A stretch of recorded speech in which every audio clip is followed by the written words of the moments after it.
जी हां दोस्तों, उत्तराखंड में जंगली जानवरों के आतंक ने सरकार से लेकर सिस्टम को हिलाकर रख दिया। जंगली आतंक पर धामी सरकार ने बड़ा प्लान तैयार कर दिया। प्लान में जहां वन्य जीव नसबंदी केंद्र की स्थापना की बात है, तो वहीं इसके लिए करोड़ों के अतिरिक्त बजट को भी मंजूरी मिल गई। इस पूरे प्लान से कैसे मानव वन्य जीव संघर्ष पर लगाम लगेगी, क्या ग्रामीणों को मिलेगा आराम, सब बताऊंगा अपने इस रिपोर्ट के जरिए। नमस्कार, पहला मैं पंकज रौतेला, आप देख रहे हैं उत्तराखंड न्यूज। दोस्तों, उत्तराखंड में लगातार बढ़ते मानव वन्यजीव संघर्ष ने सरकार की चिंता को बढ़ाया। हाथी हो, गुलदार हो या फिर हो भालू, अब ये टकराव सिर्फ जंगलों तक सीमित नहीं रहा। इसी चुनौती से निपटने के लिए प्रदेश के मुख्यमंत्री पुष्कर सिंह धामी और उनकी सरकार बड़े फैसले ले रही है, बल और निर्णायक भी फैसले हो रहे हैं। राज्य में अब सोलर फेंसिंग, सेंसर आधारित अलर्ट सिस्टम, हर जिले में आधुनिक वन्यजीव नसबंदी और रिहैबिलिटेशन सेंटर बनाए जाएंगे। पूरी खबर को अंत तक जरूर देखिएगा, क्योंकि सवाल बड़ा यह है, क्या सरकार के इन कदमों से इंसान और जंगली जानवरों के बीच ये बढ़ता संघर्ष थमेगा? दोस्तों, राज्य में वन्यजीव संघर्ष के मामलों को गंभीरता से लिया जा रहा है। पहले नहीं लिया जाता था। जैसे एकाएक ये मामलों में बढ़ोतरी देखी गई, जब लोग निशाना बनने लगे, मौत होने लगी, उसके बाद सरकार भी जागी। बल प्रदेश के मुख्यमंत्री पुष्कर सिंह धामी को हाल में आपने देखा होगा, इस एक नई चुनौती को लेकर वो लगातार बैठकें कर रहे हैं, अधिकारियों को निर्देश दे रहे हैं। चुनौती से निपटने के लिए कई महत्वपूर्ण कदम उठाए जा रहे हैं। ऐसे में एक प्लान, एक घोषणा, एक ऐलान जो हुआ, वो मैं आपको दिखाना चाहता हूं, बताना चाहता हूं। उस प्लान से पहले आप हमारे प्रदेश के उत्तराखंड के वन मंत्री को सुन लीजिए। हालांकि मुझे इसमें कुछ नया लगा नहीं, लेकिन उन सब के बावजूद मैं आपको सुना रहा हूं।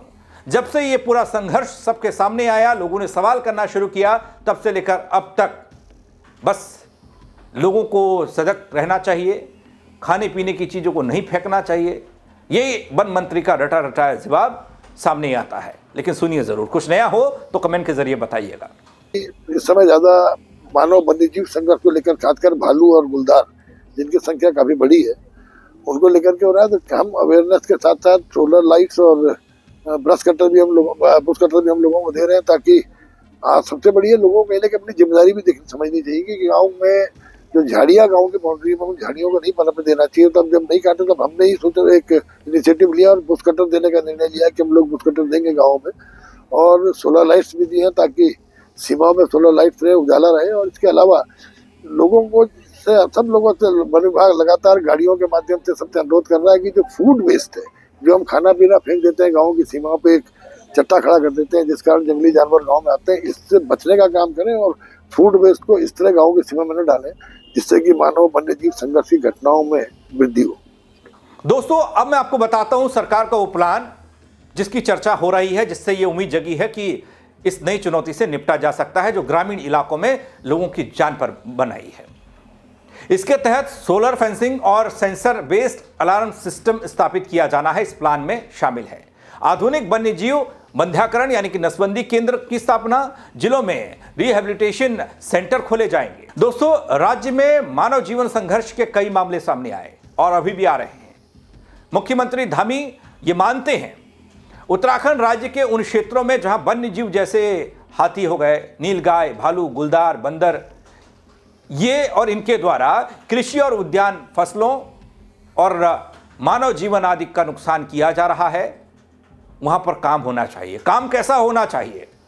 चरणबद्ध तरीके से, चरणवार योजनाबद्ध तरीके से काम होगा। बल जो प्लान बना है उसमें ये चीजें हैं: फेंसिंग और सेंसर बोर्ड अलार्म सिस्टम, सुरक्षा तंत्र विकसित करना, मानव वन्यजीव संघर्ष को कम करना, प्रभावी कार्यप्रणाली तैयार करना। इसके अलावा सरकार यह भी कहना चाह रही है कि वन्य जीव, लंगूर, बंदर, सुअर, भालू आदि के जनसंख्या नियंत्रण के लिए हर जिले में वन विभाग के अंतर्गत आधुनिक वन्य जीव बंध्याकरण यानी कि नसबंदी केंद्र की स्थापना होगी।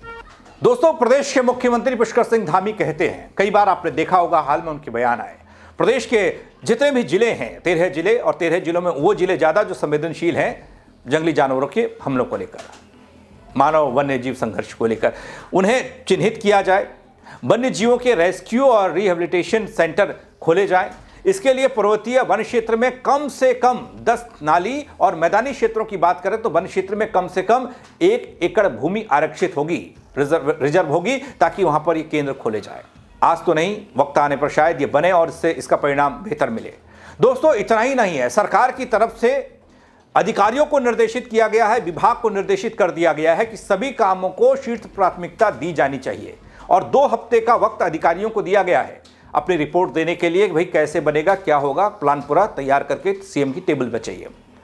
इसके लिए वन विभाग को जाल, पिंजरा, वो इंजेक्शन जिससे बेहोश हो जाता है जानवर, वो संसाधनों को उपलब्ध करने के लिए बाकायदा सरकार अब आर्थिक तौर पर मदद करेगी और मजबूती देगी विभाग को, वन विभाग को। 5 करोड़ की अतिरिक्त धनराशि की व्यवस्था की मंजूरी हो गई कि भैया 5 करोड़ रुपए और मिलेंगे, लेकिन ये वन्य जीवों से जनता को बचाना है। दोस्तों, कुल मिलाकर मानव वन्य जीव संघर्ष से निपटने के लिए सरकार ने अब योजनाओं से आगे बढ़कर ठोस एक्शन प्लान की ओर ध्यान दिया है, ऐसा लगता है, क्योंकि दबाव पड़ रहा था विपक्ष का भी, सोशल मीडिया का भी, और वो तस्वीरें भी दबाव डाल रही थी जो भालू द्वारा चीड़ फाड़ की गई इंसानों की तस्वीरें, कोई मरा है, कोई अधमरा है। अब इसमें ये जो सोलर फेंसिंग होगी या फिर सेंसर अलर्ट, नसबंदी केंद्र या रिहेबिलिटेशन सेंटर बनाए जाएंगे। ऐसे कदम अगर ज़मीन पर उतरे तो कई इलाकों में डर की जगह भरोसा तो लौटेगा ही लौटेगा कि भाई हाँ, ये बन रहा है, ये काम हो रहा है। आज तक 25 साल प्रदेश को बने हो गए, जिसका 72% हिस्सा जंगल का है। वहाँ पर जंगली जानवरों से बचाव के लिए सरकार और सिस्टम और हमारे वन विभाग के पास कोई प्लानिंग नहीं थी। 25 साल में कोई प्लानिंग नहीं थी। आज जाकर ये प्लान करने की तैयारी हो रही है। प्लान करने में भी कि लग जाए 5 साल और। अब तो सबकी नजरें, सबकी निगाहें इस पर टिकी हैं दोस्तों कि 2 हफ्तों में बनने वाली वो रणनीति जो अधिकारियों को बनानी है वो कितनी तेजी और प्रभावी ढंग से बनाई जाती है। क्योंकि यहाँ सवाल सिर्फ वन्य जीवों का नहीं है, ग्रामीणों की सुरक्षा, किसानों की फसल, इंसानी जान का भी है, जो अब ज़्यादा जा रही हैं वन्य जीवों के हमले से। गुलदार तो जकड़ ही रहा है अपने जबड़ों में, अब भालू फाड़ भी रहा है। तो ऐसे में ये प्लानिंग, नई तरीके की ये रणनीति सरकार की तरफ से कितनी कारगर होगी और कब तक होगी, ये तो वक्त बताएगा। लेकिन आप अपनी राय के जरिए बताइएगा, क्या कुछ और भी हो सकता है? क्योंकि ग्रामीण इलाकों में रहने वाले लोग वो बेहतर जानते हैं कि इस समस्या से कैसे निपटा जा सकता है। अगर थोड़ा उनको मदद मिले, सरकार की मदद मिले, कर्मचारियों की मदद मिले, कुछ इक्विपमेंट मिले, तो आप बताइएगा दगड़ियों और शेयर कीजिएगा खबर को। मेरे साथ जुड़ने के लिए आप सबका बहुत शुक्रिया। जय उत्तराखंड।